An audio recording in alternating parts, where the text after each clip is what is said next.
Israel और Hamas के बीच जारी जंग में अब तक 1100 से ज्यादा लोग अपनी जान गंवा चुके हैं। इजरायल की करीब 22 या 23 जगहें ऐसी हैं जहां जल, थल और वायु तीनों तरफ से अटैक हुआ है। हमास द्वारा किए गए हमलों में लोगों की स्थिति और महिलाओं पर जुल्म के जो दृश्य सामने आए हैं, उसने पूरी इंसानियत को शर्मसार कर दिया है। इजरायल की सेना के अनुसार हमास द्वारा हमलों में 700 से ज्यादा इजरायलियों की मौत और करीब 2000 लोग घायल हो चुके हैं। जवाबी कार्रवाई में इजरायल की सेना ने हमास के 800 से ज्यादा ठिकानों पर हमला भी किया है। एक तरफ हमास चीफ अभी भी दावा कर रहे हैं कि वो जीत के काफी करीब हैं। इजरायल के प्रधानमंत्री बेंजामिन नेतन्याहू का कहना है कि वो गाजा से हमास के ठिकानों को मलबे में तब्दील कर देंगे। इस तनावपूर्ण स्थिति के बाद अब बाकी देश भी अपने पाले चुनते नजर आ रहे हैं। ईरान और पाकिस्तान सहित ज्यादातर अरब और इस्लामिक देश जहां गाजा और फलस्तीन के साथ खड़े हैं, वहीं UK, America, Britain, France, Germany, European union और भारत इजरायल के पक्ष में है। कुछ देश ऐसे भी हैं जिन्होंने इस लड़ाई को लेकर अभी तक अपना रुख साफ नहीं किया है। लेकिन सबसे बड़ा सवाल है कि आखिर दोनों देशों के बीच क्यों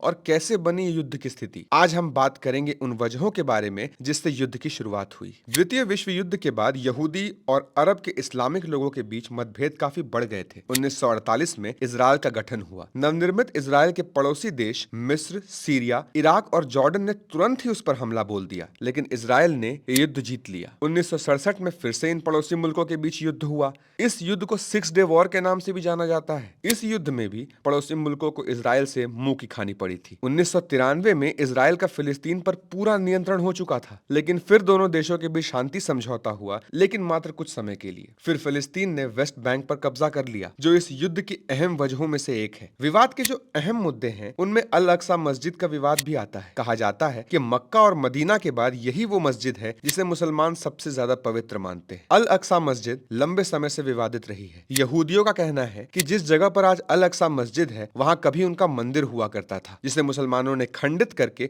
वहां अपना मस्जिद बना लिया। ये एक ऐसी जगह है जिससे इस्लाम, यहूदी और ईसाई धर्म का भी गहरा जुड़ाव है। ये एक बड़ी वजह है जिससे हालिया युद्ध की स्थिति बनी है। तीसरी बड़ी वजह है अरब देशों और इजरायल के बीच चल रही शांति वार्ता। हमास का ये हमला उसी को पटरी से उतारने की एक कोशिश है। अब सवाल आता है कि आखिर ये हमास है क्या? हमास एक इस्लामिक प्रतिरोध आंदोलन से उपजा हुआ एक राजनीतिक दल और एक अलगाववादी संगठन है। यह फलस्तीन में रहने वाले सुन्नी इस्लामिक लड़ाकुओं का एक ऐसा ग्रुप है जो इजरायल द्वारा कब्जा किए गए अपने इलाकों को वापस हासिल करने के लिए ये जंग लड़ रहा है। हमास 2007 में गाजा पट्टी की सत्ता पर आया और तभी से इजरायल और फलस्तीनी समूहों के बीच इस तरह के हिंसक विवाद होते रहे हैं। हमास को बैक करता है ईरान। हमास गाजा पट्टी में 2 मिलियन से ज्यादा फलस्तीनियों पर शासन करता है, लेकिन ये समूह इजरायल के प्रति अपने विरोध के लिए जाना जाता है। अमेरिका और ब्रिटेन सहित दर्जनों देशों में हमास को एक आतंकवादी संगठन के नाम से बुलाया जाता है। इस युद्ध के परिणाम इजरायल और फलस्तीन के लिए तो भयानक हैं ही, लेकिन पूरे विश्व पर भी इसका प्रभाव बहुत गहरा होने वाला है। अगर युद्ध पूरे पश्चिम एशिया में फैल गया तो कच्चे तेल की आपूर्ति में चुनौती आ सकती है। सबसे बुरा असर भारत पर हो सकता है, क्योंकि भारत इजरायल का एक खास मित्र है और दोनों के बीच खास साझेदारियां भी हैं। हम उम्मीद करते हैं कि दोनों देशों के बीच हालात जल्द से जल्द सामान्य हो जाए। ऐसी ही अन्य खबरों के लिए